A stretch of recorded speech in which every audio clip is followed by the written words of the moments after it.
ఎవరైనా సరే ఆరోగ్యంగా ఉండాలంటే శుభ్రత పాటించాలి. మరి శుభ్రత కావాలంటే ఎలిం ప్రొడక్ట్స్ వాడాలి.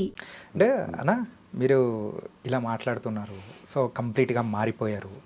ఏంటంటే ఇంతకు మీరు ఏ ఏజ్లో ఇండస్ట్రీ నుంచి అంటే మొదలెట్టారు జర్నీ అనేది? 20 ఇయర్స్లోనే 20 years కే మొదలెట్టేశారు. 20 ఇయర్స్లో ఆ టైంలోనే కాదు. తక్కువ ఏజ్లో వచ్చాను. మీసాలు మీరు చూడండి, మీరు బద్రీలో చూస్తే అసలు Yeah.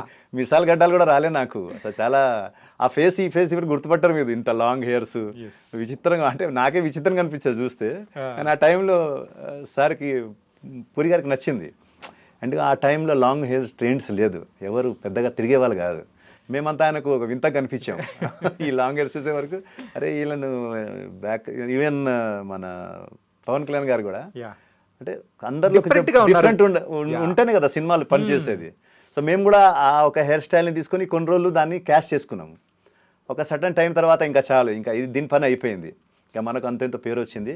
ఇప్పుడు మనం తీసేసినా కూడా మనకు క్యారెక్టర్స్ ఇస్తారు, ఏదో ఒకటి ఇస్తారు. అని అప్పుడు ఈవెన్ మీకు ఆదిలో చూసిన అయితే కూడా ఉంది నాకు, ఆ కట్టేసి ఉంటాం దాంట్లో. దాని తర్వాత మెల్లమెల్లగా స్లోగా ఇప్పుడు తీసేసాము, ఇంకా క్యారెక్టర్ చేస్తున్నాము. దేవుడి దేవాల వస్తుంది, బాగానే చేస్తున్నాను. ముందు ముందు కూడా బాగుంటుంది అనుకుంటున్నా. అది అసిన్ గారిని ఎందుకు ఏడిపించారు మీరు దీంట్లో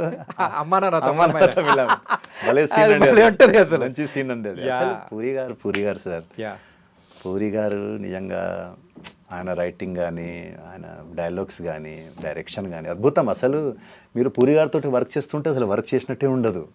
అదే ఏదో మనం ఏదో సరదాగా పిక్నిక్ వచ్చినట్టు ఉంటుంది. ఇంకొకటి అక్కడ మీరు రవితేజ గారికి ఒక ఎలివేషన్ ఇస్తారు. ఏంటంటే ఇక్కడ సుబ్బరాజ్ గారు అండ్ గ్యాంగ్ అందరూ వాళ్ళు వచ్చేసి గుర్తెట్టుకోండి, ఒక్కడే వచ్చి 20 మంది వాడు కూడా అవును, అది బాగా పేలిందండి ఆ డైలాగ్ నాకు. మీరు చెప్తున్నారు కదా, ఇట్లా కొన్ని వేల మంది చెప్పింటారు నాకు డైలాగ్ అది. అది కానీ ఇంకా పోకిరీలో కూడా ఆ డైలాగ్ ఉంది కదా, అరే ఇలాంటి దాన్ని మనం కూడా పెట్టుకోవచ్చురా అని. ఇవన్నీ అంటే చిన్న చిన్న డైలాగ్సే బాగా జనాలకు ఎక్కుతుంది మైండ్లో, అందరు చెప్తుంటారు. అప్పుడు అనుకున్నా పూరి గారి గురించి, అరే సరే ఏంది అసలు ఆయన రైటింగ్ స్కిల్ ఏంది, చిన్న డైలాగ్ని కూడా ఆయన నిజంగా మ్యాజిక్, ఆయన మ్యాజిక్ అండి. అది ఇది ఉండదు అనే దాంట్లో, అంటే ఓ లావిష్నెస్ ఉండదు, కానీ ఆ డైలాగ్ తోటే మొత్తం సీన్ని కన్విన్స్ చేసేస్తారు ఆడియన్స్కు. బ్యూటిఫుల్ డైరెక్టర్ అండి. అన్న మోస్ట్లీ ఈ కైండ్ ఆఫ్ క్యారెక్టర్స్ చేసేటప్పుడు కొన్ని రిస్కీ స్టంట్స్ కానీ ఏదైనా ఇట్లాంటి ఏమైనా చేశారా? చేశాను. సింహాలో చేశాను నేను. చూడండి, సింహాలో నన్ను బాలకృష్ణ గారు ఇస్త్రీ కొడితే పోయి లారీకి తగిలి కింద పడతాను. అది దానికి అందరూ చప్పట్లు కొట్టారు. మన బోయపాటి గారు అయితే అస్సలు అద్దుకున్నారు. అసలు బాలకృష్ణ గారు కూడా సూపర్ అన్నారు. అంటే నాకు రామలక్ష్మణ్ గారి మీద నమ్మకం ఉండే, ఆయన నాకు ఏం కానివారు అని చెప్పేసి, అందుకు వెరీ సేఫ్టీగా వాళ్ళు చేపిస్తారు. వాళ్ళు చెప్పారు ఏం కాదా అన్నది నీకు, మా కుండీలు అవన్నీ ఉంటుంది కదా సైడ్లో, అవన్నీ థర్మాకోల్తో తయారు చేసిందే. సో అవి తగిలినా కూడా మనకు పెద్దగా ఇది కాదు. ప్లస్ ఇంకోటి ఏంటంటే మనం గుద్దుకొని మళ్ళీ ఫ్రంట్కే పడతాం, కిందికి వెళ్ళాము. అదొకటి కాన్ఫిడెన్స్ ఉండేది. ప్లస్ లారీ స్పీడ్ అంత లేదు, అంటే సినిమా కాబట్టి వాళ్ళు కొంచెం చేసుకుంటారు, ప్రికాషన్స్ ఉంటుంది కాబట్టి ఆ ప్రికాషన్స్ నాకు నమ్మకం ఉంది. ఇంకా బోయపాటి గారి మీద నాకు చాలా నమ్మకం. బోయపాటి గారు అంటే one of my favourite director అండి. అసలు beautiful human being, super human being అంటే అతను నిజంగా. ఇంత సక్సెస్లో ఉన్నా కూడా ఆయన కింది స్థాయి నుంచి పై స్థాయి దాకా అందరికీ సేమ్ వాల్యూ ఇస్తారు. అస్సలు ఇంత కూడా ఆయనలో అహంకారం కానీ, నేను ఇంత పెద్ద డైరెక్టర్ అని ఉండనే ఉండదు. ఇప్పుడు కలిసినా అలాగే కలుస్తారు, ఎప్పుడు అలాగే ఉంటారు ఆయన. బ్యూటిఫుల్ పర్సన్ అండి. ప్రభాస్ గారి గురించి సూపర్. అంటే ప్రభాస్ గారు యోగి ఒకటి కదా, అసలు సూపర్ సార్. ప్రభాస్ గారిది బిగ్ హార్ట్, చాలా పెద్ద హృదయం అంటారు చూసారా, చాలా పెద్ద హృదయం అయింది. అసలు హెల్పింగ్ దగ్గర నుంచి, ఈవెన్ మాట్లాడే దగ్గర నుంచి, అంటే రాజు అంటారు కదా, ఒక రాజులాగా ఉంటాడు ఆయన. ఆకారం దగ్గర నుంచి, బిహేవియర్ దగ్గర నుంచి అన్నీ, అంటే డార్లింగ్, ఇక అంటే డార్లింగ్, అందరికి ఇష్టమైన హీరో ఆయన. అంటే అన్న ఇప్పుడు మనం స్టార్టింగ్లో మాట్లాడుకున్నట్టు ఈ ట్రాన్స్ఫర్మేషన్ మోడ్ అనేది కూడా మీ లైఫ్లో ఒకటి జరుగుతుంది. ఏంటంటే ఒక విలనిజం టైప్ ఆఫ్ క్యారెక్టర్స్ దాని నుంచి ఒక క్యారెక్టర్ ఆర్టిస్ట్గా టర్న్ అయ్యే సిచ్యువేషన్ అనేది కూడా ప్రెసెంట్ నడుస్తుంది కదా. సో ఈ ఫేస్లో ఏ కైండ్ ఆఫ్ క్యారెక్టర్స్ చెయ్యాలని కానీ, అరే నాలో కూడా మీరు చూడని యాంగిల్ మరొకటి ఉంది, చూడొచ్చు, డైరెక్టర్స్ ట్రై చేయొచ్చు అని చెప్పేసి మీరంటే దానికి ఆన్సర్ ఏమిస్తారు? అంటే ఒకప్పుడు ఉండేది ఇవన్నీ ఫ్రాంక్లీ నేను చెప్పాలంటే, ఒక ఒక విలన్గా చేయాలి, ఇది చేయాలి, అది చేయాలి, ఒక డిఫరెంట్గా చేయాలి అంటే మనం ఎప్పుడైతే ఇండస్ట్రీలో ఇన్ని సంవత్సరం ట్రావెల్ అయ్యామో అన్నీ చూసుకున్నాము అంటే ఇక మన చేతిలో ఏం లేదు బ్రదర్. ఓకే, జీరో చెప్తున్నా కదా, నా చేతిలోనే కాదు, నేనైతే ఈవెన్ డైరెక్టర్ చేతులు కూడా లేదంట. అంతా అక్కడి నుంచి సిగ్నల్ రావాలి. షేక్స్పియర్ చెప్పినట్టు ఈ ప్రపంచం అనేది ఒక స్టేజ్, ఆ భగవంతుడు మనతోటి ఆడుకుంటున్నాడు. మన అంటే వి ఆల్ ఆర్ ప్లేయర్స్. అంతే, ఆయన డైరెక్టర్, నేను నా దృష్టిలో నంబర్ 1 డైరెక్టర్ అతనే. ఓకే, సో అక్కడి నుంచి నాకు ఏమొచ్చినా చేసేస్తున్నాను. ఎందుకు చేసేస్తున్నా అంటే వర్క్ ఈజ్ వర్షిప్గా భావిస్తా. అది ఇంత చిన్న వర్కా, పెద్ద వర్కా, చిన్న సినిమానా, ఇంత బడ్జెట్ అయినా ఏమీ లేదు, మనం అన్నీ చేయాలని ఫిక్స్ అయ్యా. చాలామంది అంటుంటారు, ఏందన్నా నువ్వు అంత చిన్నగా చేసినావు అంటుంటారు. ఎంత చిన్న సినిమా చేసినావు ఏందన్నా, అది అంత బడ్జెట్ కరెక్ట్గా లేదు, ఆ డైరెక్టర్ కరెక్ట్గా లేడు. డైరెక్టర్ కరెక్ట్గా లేకపోయినా నా పని నేను చేసుకుంటా. నేను ప్రొఫెషనల్గా నాకు ఏదో డైలాగ్స్ ఇస్తున్నారో, నా సీన్స్ ఏది ఇస్తున్నారో నేను చేస్తా. అతను రిలీజ్ చేస్తాడా, రిలీజ్ చేయడా, అది నా పని అయితే కాదు. నా పని యాక్టింగ్ చేయడం. కెమెరా ముందు చిన్న సినిమా అయినా నేను అదే నటించాలి, ఎంత పెద్ద సినిమా అయినా అదే నటన నాతో ఉంటుంటుంది. నేను నా 100% ఇస్తా. వాళ్ళు రిలీజ్ చేసుకొని చేయకపోని నా వర్క్ మాత్రం చేస్తా. ప్లస్ నాకు అదే నమ్మకం, ఒకే డైరెక్టర్ మీద నమ్మకం నాకు. ఏం జరిగినా అక్కడ నుంచి సిగ్నల్ వస్తే అంతా మారిపోదండి, సెకండ్స్లో మారిపోద్ది. అవును, నిజం. అది దానికోసం మళ్ళీ అవి ఇవి ధామ్ ధూమ్ ఏం లేదు, ఏం చేయాల్సిన అవసరం లేదు. ఆయన అనుకుంటే ఒక సెకండ్స్లో లైఫ్ టర్న్ అయిపోతుంది అంతే. అన్నా, మీ పేరు ఆనంద భారతి ఏంటి చాలా డిఫరెంట్ గా ఉంది, అసలు దీని వెనకాల స్టోరీ ఏదైనా ఉందా? ఏం స్టోరీ లేదా? చాలా మంది అన్నాను మీ వైఫ్ పేరు పెట్టుకున్నావా భారతి అంటారు. అసలు మా వైఫే నా పేరు పెట్టుకుంది. ఆమె యాక్చువల్గా గరిమా ఆమె పేరు. ఆమె గరిమా తర్వాత ఆనంద్ అని పెట్టుకుంది, గరిమా ఆనంద్. గరిమా మా పిల్లలు కూడా నా పేరు వాళ్ళ పేరు వెనుక పెట్టుకున్నారు. ఖ్యాతి ఆనంద్ అని పెట్టుకుంది కూతురు, రుద్రాంశ్ ఆనంద్ అని నా కొడుకు పేరు అలాగే ఉంటది. నా పేరు పెట్టింది మా డాడీ పెట్టారు నాకు. మా డాడీకి ఆనంద్ భారతి. ఆయనకి ఏమనిపించింది మరి, ఆయన ఎక్కడ విన్నారు ఆ టైంలో, పుట్టంగానే ఆనంద్ భారతి అని నాకు చాలా ఆనందంగా ఉంది అన్నాడు. సో ఆనంద్ అని ఇక భారతి అనేది ఆయనకి మరి ఎవరు చెప్పారు, అది పెట్టేశారు. ఇక అక్కడ నుంచి ఇక మన అమ్మ నాన్న పెట్టిన పేరు కన్నా ఇంక గొప్పగా ఏముంటుంది, వాళ్ళు పెట్టిందే ఇది అంతే. అన్నా మీరు తెలుగురేనా? తెలుగు అయితే కాదు, తెలుగు కాదు, నిజంగా చెప్పండి జార్ఖండ్ బేస్డ్. కానీ ఇప్పుడు తెలుగు అయిపోయినట్టే. ఇంకా రూట్స్ అక్కడి నుంచి ఉన్నాయి. అదే ఇప్పుడు నేను టోటల్ ఐఎమ్ తెలుగు. ఇప్పుడు నేను మళ్ళీ అటు లేదు అంటారు కదా.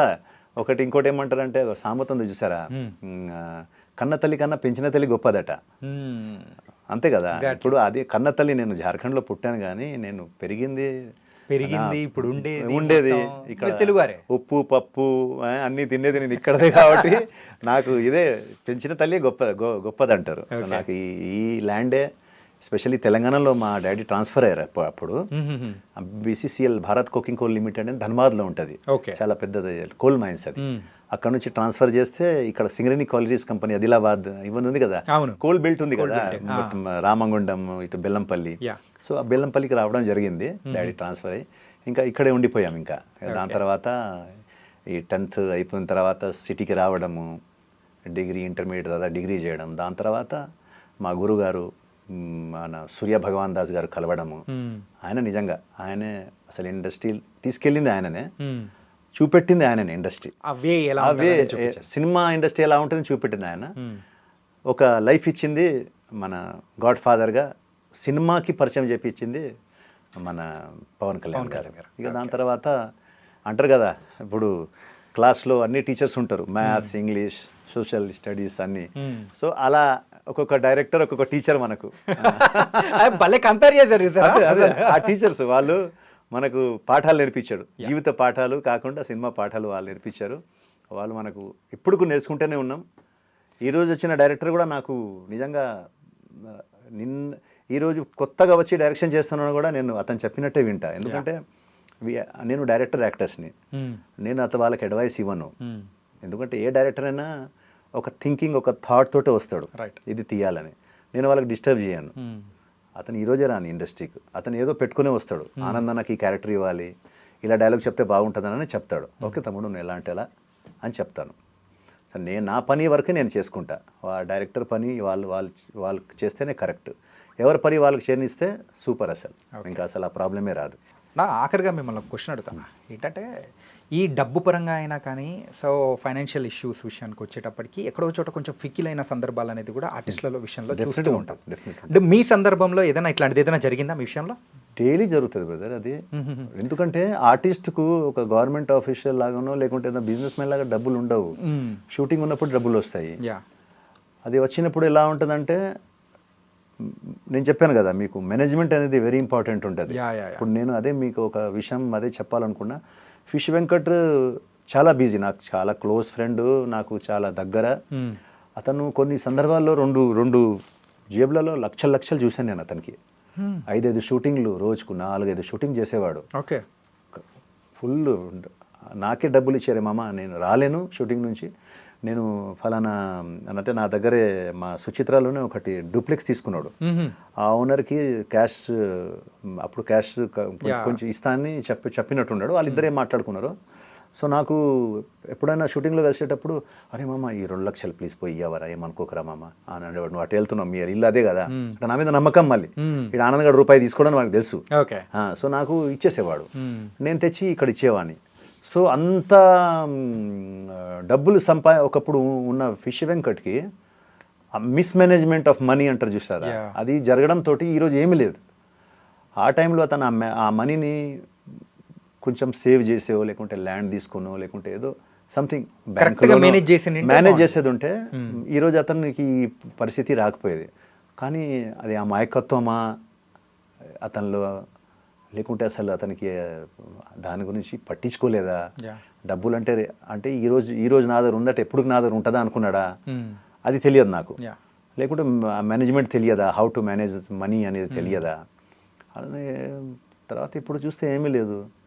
అరే ఏమరా మామ ఎక్కడ పోయిన డబ్బులు అంటే, ఏమోరా మామ అంటాడు. అరే నేను అంత సంపాదించినావు కదరా, ఏం చేసినావురా మామ అంటే, ఏమోరా వాడు తీసుకొని ఏదో అంటాడు. ఆన్సర్ ఉండదు అతని దగ్గర. ఓకే.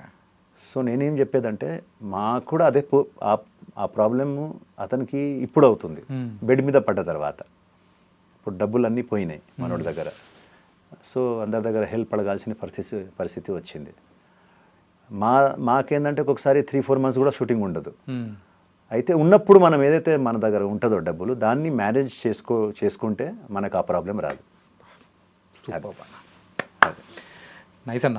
ఏంటంటే మీ లైఫ్లో వస్తున్న ఈ ట్రాన్స్ఫర్మేషన్ ఏదైతే ఉందో, కొత్త క్యారెక్టర్స్ కానీ క్యారెక్టర్ ఆర్టిస్ట్గా ఇవన్నీ మీరు చేయబోతున్నారు. సో దానికి కూడా ఆల్ ద బెస్ట్. ఇంకా మమ్మల్ని బాగా ఎంటర్టైన్ చేయండి. ఆనంద్ భారతి అన్న పేరు కూడా ఇంకా బాగా వినిపించాలని కూడా కోరుకున్నాం. Thank you so much. Thank you so much.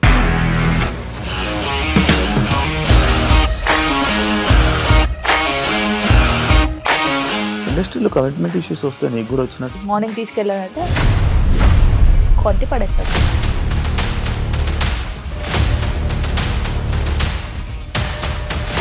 ఒక్కళ్ళు కూడా చూడలేదు ఈ సినిమా అని చెప్పడానికి కూడా చాలా ధైర్యం కావాలి. అది నిజం కదా, దాంట్లో ధైర్యం ఏంటి? ఇది నెక్స్ట్ డే ప్లేట్ మార్చేస్తే తప్పు కదా. As of now we are comfortable this అని నేను అనుకుంటున్నాను. రష్మిక గారిది మీది ఒకే ఊరు అంటే కదా, నీకు కోపం వచ్చిందంటే బాగా తిట్టేత్తరా?